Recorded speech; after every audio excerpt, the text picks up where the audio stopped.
तो फिर आपको जो माननीय सुप्रीम कोर्ट ने 1 अगस्त 2024 को जो निर्णय दिया है, जिससे SC ST का आरक्षण निष्प्रभावी हो गया है और ये फिर खत्म हो जाएगा, तो फिर इसको प्रभावी बनाने के लिए और पूर्व की स्थिति में लाने के लिए फिर केंद्र सरकार की जिम्मेवारी बनती है कि वो पार्लियामेंट का विशेष सत्र बुलाए और विशेष सत्र बुलाकर उसमें संवैधानिक संशोधन विधेयक लाए।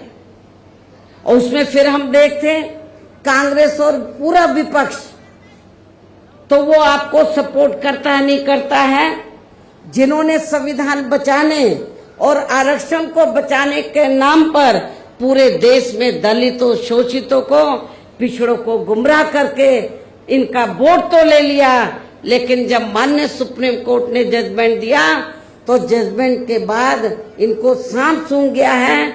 ये सारी विपक्ष की पार्टियां, कांग्रेस और इनका इंडिया गठबंधन सब चुप है, कुछ बोलने के लिए तैयार नहीं है। उसे यहाँ पहले कांग्रेस की और अब बीजेपी की तथा अन्य पार्टियों की भी रही सरकारों की जातिवादी सोच व मानसिकता के चलते इन्हें ये आरक्षण का पूरा लाभ नहीं मिल पा रहा है। ये पार्टियां इन्हें ये आरक्षण का पूरा लाभ नहीं दे पा रही हैं और अब तो इनके इस आरक्षण को ये पार्टियां माननीय कोर्ट की आड़ में इसे प्रभावहीन बनाने में व खत्म करने की भी पूरी कोशिश में लगी हुई है। और इसका खास उदाहरण दिनांक 1 अगस्त 2024 को माननीय सुप्रीम कोर्ट का दिया गया निर्णय है, फैसला है, जिसमें माननीय सुप्रीम कोर्ट ने SC व ST के आरक्षण में वर्गीकरण व क्रीमी लेयर आदि को लागू करने की बात कही है। और यदि इन वर्गों के आरक्षण के मामले में केंद्र की वर्तमान भाजपा सरकार की भी नीति व नीयत साफ होती, तो फिर ये सरकार, जो वर्तमान केंद्र की भाजपा सरकार है, तो फिर ये सरकार माननीय सुप्रीम कोर्ट के आरक्षण को लेकर आए इस निर्णय को बिना कोई देरी किए हुए उसे निष्प्रभावी बनाने व पूर्व की स्थिति में लाने के लिए संसद का विशेष सत्र बुलाकर फिर संवैधानिक संशोधन विधेयक जरूर लाती। यदि वर्तमान केंद्र की भाजपा की सरकार की नीयत साफ होती आरक्षण के मामले में, माननीय सुप्रीम कोर्ट ने जो निर्णय दिया है, तो वो उस निर्णय से आपका जो आरक्षण है आगे चलकर अब ये ना के बराबर रह जाएगा और आपको कोई ज्यादा लाभ मिलने वाला नहीं है। तो जो अभी तक आपको ये सुविधा मिल रही थी, तो उस स्थिति में लाने के लिए तो फिर सुप्रीम कोर्ट का निर्णय है, तो इसको कौन बदल सकता है? इसको सेंटर की सरकार बदल सकती है। वर्तमान में केंद्र की सरकार किसकी है? भारतीय जनता पार्टी की। हमने भारतीय जनता पार्टी की सरकार को ये कहा कि यदि आपकी दलितों, आदिवासियों और अन्य पिछड़े वर्गों के मामले में, खासकर SC ST के आरक्षण के मामले में यदि नीति आपकी स्पष्ट है, सोच सही है, तो फिर आपको जो माननीय सुप्रीम कोर्ट ने 1 अगस्त 2024 को जो निर्णय दिया है, जिससे SC ST का आरक्षण निष्प्रभावी हो गया है और ये फिर खत्म हो जाएगा, तो फिर इसको प्रभावी बनाने के लिए और पूर्व की स्थिति में लाने के लिए फिर केंद्र सरकार की जिम्मेवारी बनती है कि वो पार्लियामेंट का विशेष सत्र बुलाए और विशेष सत्र बुलाकर उसमें संवैधानिक संशोधन विधेयक लाए। और उसमें फिर हम देखते हैं कांग्रेस और पूरा विपक्ष तो वो आपको सपोर्ट करता है नहीं करता है? जिन्होंने संविधान बचाने और आरक्षण को बचाने के नाम पर पूरे देश में दलितों, शोषितों को, पिछड़ों को गुमराह करके इनका वोट तो ले लिया, लेकिन जब माननीय सुप्रीम कोर्ट ने जजमेंट दिया तो जजमेंट के बाद इनको सांप सूंघ गया है। ये सारी विपक्ष की पार्टियां, कांग्रेस और इनका इंडिया गठबंधन सब चुप है, कुछ बोलने के लिए तैयार नहीं है। लेकिन हमारे लोगों ने भी बहुत बड़ी गलती की, उनके बहकावे में आ गए। संविधान बचाने के नाम पर, आरक्षण बचाने के नाम पर उनके बहकावे में आकर अपनी पार्टी बीएसपी को भी किनारे कर दिया और इंडिया गठबंधन को वोट दे दिया लोकसभा चुनाव में। लेकिन अब क्या हो रहा है?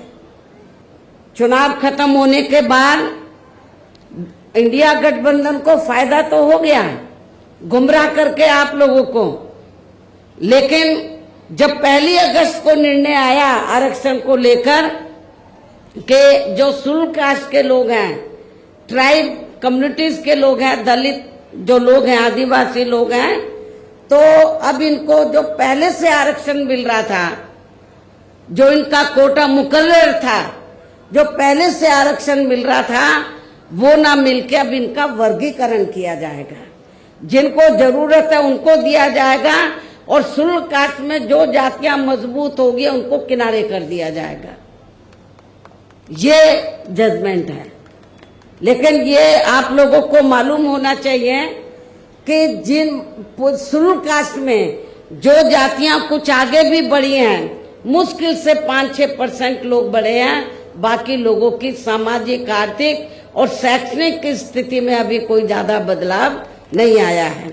इसलिए इनके वर्गीकरण की अभी जरूरत नहीं है, बल्कि जो पूर्व में जैसी स्थिति बनी थी, इनको सबको अभी पूरा आरक्षण देने की जरूरत है। लेकिन जब हमने इसके खिलाफ आवाज उठाई तो फिर सारी पार्टियां चुप हो गई।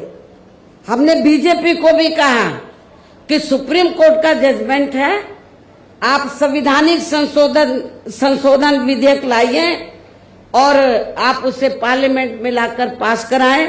हम अपोजिशन को भी देखेंगे, इंडिया गठबंधन को भी देखेंगे कि वो आपको सपोर्ट करता है नहीं करता है। तो जो बीजेपी की सरकार है सेंटर की, वो संविधानिक संशोधन विधेयक अभी तक नहीं लाई है, अपोजिशन चुप है। तो ऐसी स्थिति में आप लोग एक बार तो धोखा खा गए, इनके बहकावे में आ गए इंडिया गठबंधन के, कांग्रेस के, और आप लोगों ने वोट दे दिया कि हम संविधान बचाएंगे, आरक्षण बचाएंगे। जब माननीय सुप्रीम कोर्ट ने आपके आरक्षण पर चोट मारी तो ये सारी पार्टियां चुप हो गई। ये कहती तो हैं कि हम आरक्षण के पक्ष में हैं, लेकिन माननीय सुप्रीम कोर्ट ने जो जजमेंट दिया उसको लेकर ये कुछ भी बोलने के लिए तैयार नहीं है। इतना ही नहीं, बल्कि इसके लिए कांग्रेस व इनके इंडी गठबंधन ने अभी तक भी केंद्र सरकार पर कोई दबाव नहीं बनाया है, और ऐसा करना तो बहुत दूर की बात रही। बल्कि इन्होंने माननीय सुप्रीम कोर्ट के इस निर्णय पर अभी तक कुछ भी खुलकर नहीं बोला है, और इस मामले में केंद्र की भाजपा सरकार व अधिकांश सभी विरोधी पार्टियां अभी तक भी चुप्पी साधे हुए हैं। यहाँ मैं ये भी बता देना चाहती हूँ कि माननीय सुप्रीम कोर्ट ने SC/ST आरक्षण में वर्गीकरण करने और क्रीमी लेयर को भी लागू करने का ये कार्य अब राज्य सरकारों के ऊपर ही छोड़ दिया है। अब ये राज्य सरकारों के ऊपर ही छोड़ दिया है, जो अब अपने हिसाब से इसका पूरा राजनीतिक फायदा भी उठाएंगे। साथ ही इसकी आड़ में इन वर्गों को बांटकर इन्हें आपस में ही लड़ाएंगे। अर्थात अब ये पार्टियां फूट डालो वे राज करो की नीति का भरपूर फायदा उठाएंगी इस जजमेंट की आड़ में। जबकि संविधान के मुताबिक अभी तक क्या था ये जजमेंट आने से पहले, जबकि संविधान के मुताबिक किस जाति को एससी व एसटी की सूची में शामिल करना है या नहीं करना है, तो इसका ये अधिकार अभी तक केवल संसद, किसको था, पार्लियामेंट को था, संसद व माननीय राष्ट्रपति जी को ही दिया हुआ था संविधान के मुताबिक, जिसे 1 अगस्त 2024 को माननीय सुप्रीम कोर्ट के आए निर्णय के जरिए इसे अब वापस लेकर सीधे ही राज्य सरकारों को दे दिया है, जिससे अब इन वर्गों के साथ काफी ज्यादती होगी। अर्थात इनका अब ये आरक्षण ना के बराबर ही रह जाएगा। दलितों का, आदिवासियों का जो आरक्षण है वो ना के बराबर ही रह जाएगा। और अब तो कांग्रेस के श्री राहुल गांधी ने भी विदेश में जाकर इनके सभी आरक्षण को आगे वक्त आने पर खत्म करने का भी ऐलान कर दिया है। इसलिए इन वर्गों के लोगों को बाबा साहब डॉक्टर भीमराव अंबेडकर द्वारा जो इन्हें आरक्षण का ये संवैधानिक अधिकार मिला है, तो इसे बचाने के लिए अब यहाँ हरियाणा प्रदेश में हो रहे विधानसभा चुनाव में इन वर्गों को, ऐसी सभी आरक्षण विरोधी पार्टियों को अपना कतई भी वोट नहीं देना है। जो ये पार्टियां माननीय सुप्रीम कोर्ट के आए इस निर्णय को बिल्कुल भी बदलने के लिए तैयार नजर नहीं आती हैं, ना तो भारतीय जनता पार्टी और ना ही कांग्रेस पार्टी का इंडिया गठबंधन। अर्थात इस मामले में केवल ये पार्टियां इन वर्गों को गुमराह करने में ही लगी है। ऐसी स्थिति में अब इन वर्गों को यहाँ विधानसभा के हो रहे आम चुनाव में अपने बने इस गठबंधन की ही सरकार बनाकर, क्योंकि ये लोग जो जजमेंट आया माननीय सुप्रीम कोर्ट का रिजर्वेशन को लेकर, इसको ये अभी तक भी बदलने के लिए तैयार नहीं है, ना कांग्रेस ना बीजेपी। तो ऐसी स्थिति में अब आप लोगों को करना क्या है, यहाँ अपने गठबंधन की सरकार बनाकर इसे लागू होने से, ये जो अभी नया जजमेंट आया है, तो अपने यहाँ गठबंधन की सरकार बनाकर इसे लागू होने से तब तक लटका कर व रोक कर रखना है जब तक केंद्र व विपक्ष द्वारा इस निर्णय को संवैधानिक संशोधन के जरिए खत्म करके इसे पुरानी स्थिति में बहाल नहीं कर दिया जाता है। गठबंधन की सरकार यहाँ बनती है, हमारी गठबंधन की हमारे हाथ में है कि इसे लागू करे या ना करे। इसको हम लटका के रख सकते हैं, सुप्रीम कोर्ट का जजमेंट है तो इसको हम आगे बढ़ा सकते हैं। कब तक? जब तक केंद्र व विपक्ष द्वारा इस निर्णय को संवैधानिक संशोधन के जरिए खत्म करके इसे पुरानी स्थिति में बहाल नहीं कर दिया जाता है।